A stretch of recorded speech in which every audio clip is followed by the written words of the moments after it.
gente vê aí nas redes sociais um pessoal que fala bonito, né? Eles têm toda uma linguagem, né? Interessante, uma teologia, talvez não oriunda das Escrituras, mas de teólogos. Então é a teologia da teologia da teologia, é de Tomás de Aquino, é de Agostinho, é o molinismo, enfim. Eu tenho teólogos que confio, né? Reformadores, avivalistas, mas nós temos que partir das Escrituras e não deles. O grego, o hebraico são importantes em muitos aspectos, mas você não define um texto. Por exemplo, o hebraico tem 22 consoantes, 5 letras finais e algumas variações, e o próprio hebraico não define o texto. A terminologia daquela palavra não define o texto, porque o hebraico não tem passado, presente e futuro. Mas o próprio texto, o contexto e o panorama bíblico vai nos mostrar alguns temas. Então, eu vejo assim, tem helenistas aqui nas redes sociais, entendem de grego, graças a Deus por isso, muito bonito. Mas o problema desse pessoal é que quando chega nos textos bíblicos, eles ficam... Aí muda, né? Quando chega nisso daqui, aí tem que ser a simplicidade. E a simplicidade vai mostrar que toda essa elucubração subjetiva está equivocada, né? Por exemplo, eles falam que os eleitos, a eleição, ela foi decidida na eternidade passada. Agora, se estivermos falando da eleição de Cristo e da presciência de Deus, e de que Deus sabe de todas as coisas, e que com relação a indivíduos Deus não previu para salvar, ou Deus não previu para eleger, mesmo que Deus saiba como objeto final aqueles que serão ou que não serão salvos, é claro que Deus sabe de todas as coisas, né? João 6,64, sabe de tudo, sabe quem vai crer, quem vai trair, quem vai persistir até o final, sabe de tudo. Tudo está descoberto aos olhos daquele a quem havemos de prestar contas, né? Hebreus 4, 12 e 13. Quando a gente entra no campo de chamado à conversão, e com relação ao sacrifício expiatório de Cristo, que é o Corban, que este é o conceito de graça bíblica, em que Cristo é Deus encarnado, né? João 1:14, Filipenses 2:5 a 9, em que Deus condena o próprio pecado, a ofensa de Adão no corpo físico de Cristo, ou seja, Romanos 8:3, e reconcilia consigo mesmo por meio de sua condenação do Éden, Gênesis 2:16, 17, Colossenses 1:20, 2 Coríntios 5:18, 19. Então isso é graça. Essa é a luz verdadeira que, vindo ao mundo, ilumina todo o homem, João 1:9. Ou seja, no tocante a tirar o pecado do mundo, nessa questão de Deus se reconciliar consigo mesmo, João 1:29. Então essa luz que, vindo ao mundo, ilumina todo o homem, na questão da manifestação da graça. A graça sempre existiu. Davi falava, né? Livra-nos por tua graça. A graça sempre existiu. Só que Tito 2:11 diz que a graça se manifesta, essa luz, João 9, veio ao mundo e ilumina todo o homem, se manifesta salvadora. Salvadora no tocante àqueles que a recebem pela fé. Por isso que o Romanos 5:18, parte A, mostra a queda e a ofensa de Oséias 6:7, quando Adão rompe a aliança. Então o juízo veio por causa de uma ofensa de Adão, do primeiro Adão, né, do ser humano, por uma ofensa, veio o juízo para a condenação, juízo sobre todos para a condenação, mesmo sobre aqueles que não pecaram a semelhança da transgressão de Adão, Romanos volta um pouquinho, Romanos 5, 14, 12 a 14.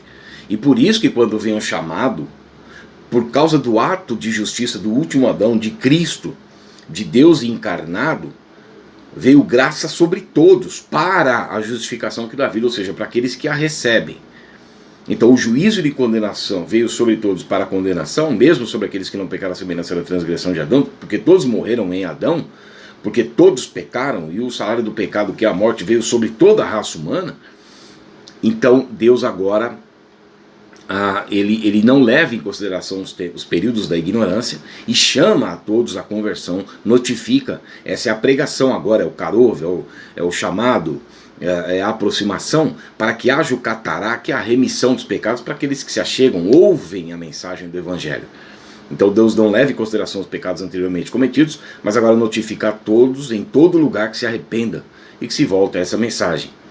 E aí nós vamos ver a gama dos textos bíblicos mostrando que a partir do momento que essa fé salvífica veio, e a partir do momento que há a pregação, Gálatas 3, 23, Romanos 10, 6, 7, 9 e 17, a partir do momento, Hebreus 2, 1, 3, Mateus 4, 17, a partir do momento que ela começa a ser anunciada pelo próprio Senhor, e depois pelos que a ouviram, e depois o evangelho que se expande pelo mundo, aqueles que creem entram na eleição do eleito Cristo.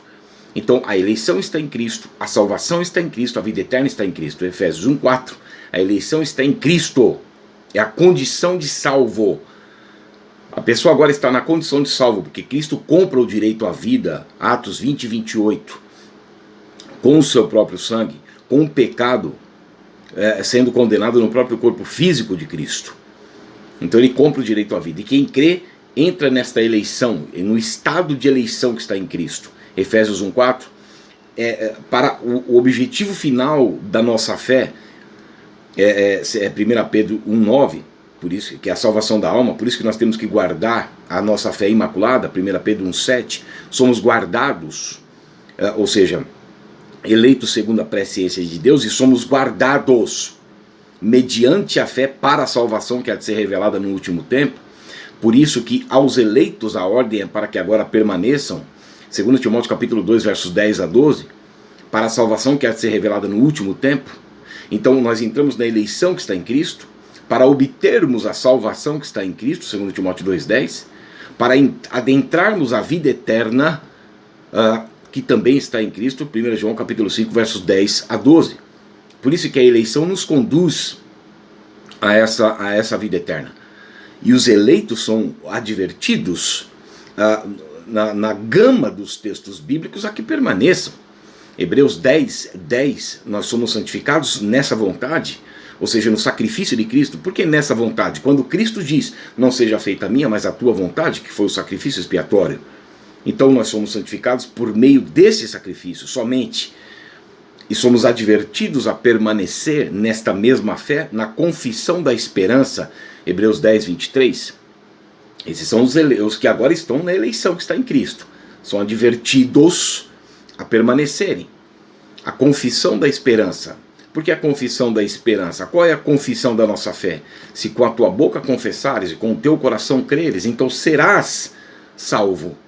Para tanto, aos eleitos, a ordem, mesmos termos que Paulo utiliza em Efésios 1,4, ele utiliza em Colossenses capítulo 1, verso 22, quando fala da morte de Cristo, o pecado condenado no corpo físico de Cristo e a sua ressurreição, e o chamado à conversão para que entremos nessa agora vida, vivificados para uma viva esperança, vivificados mediante a fé. Estávamos mortos em delitos e pecados e ele nos vivificou. E nós vemos esse chamado de Deus, e nós vemos que muitos, como os Gálatas, capítulo 5, verso 1 a 8, capítulo 1, verso 6, capítulo 3, versos 1 a 3, capítulo 3, verso 26, capítulo 4, verso 6, capítulo 4, versos 8 e 9, os Gálatas foram chamados no Evangelho e na graça, foram feitos filhos de Deus, foram libertos pela verdade que é Cristo e foram advertidos a permanecer, mas não fizeram e deliberadamente deixaram de obedecer à verdade, que é o único meio de purificação das nossas almas, que é permanecer em Cristo.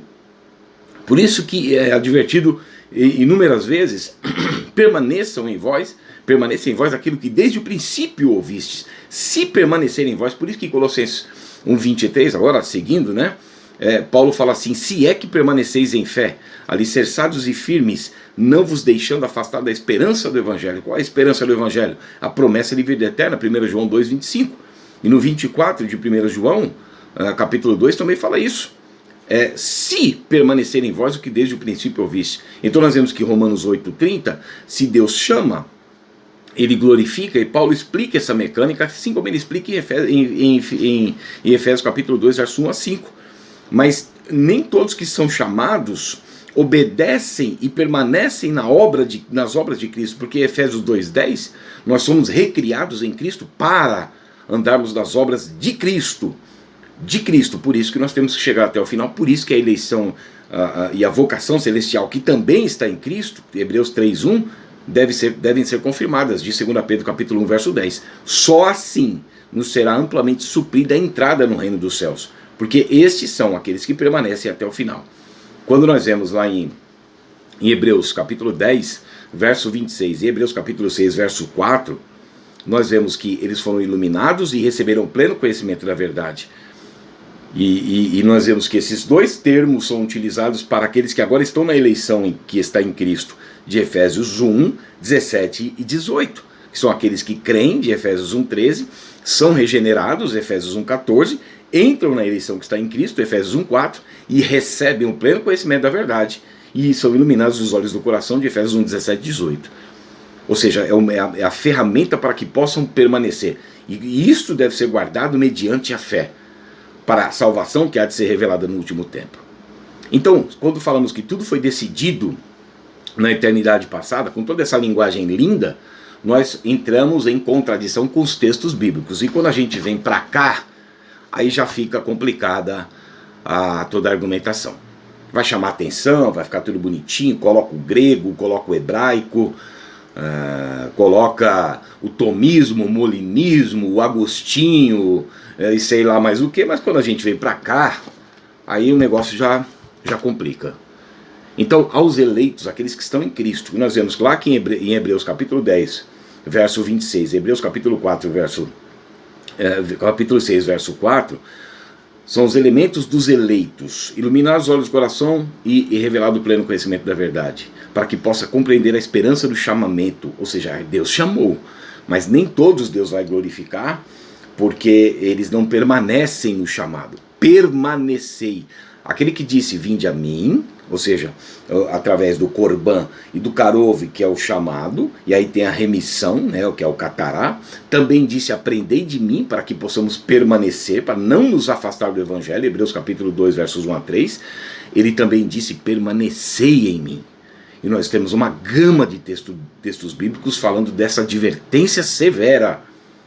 Então não existe eleito incondicionalmente, e as pessoas podem se perder sim na fé.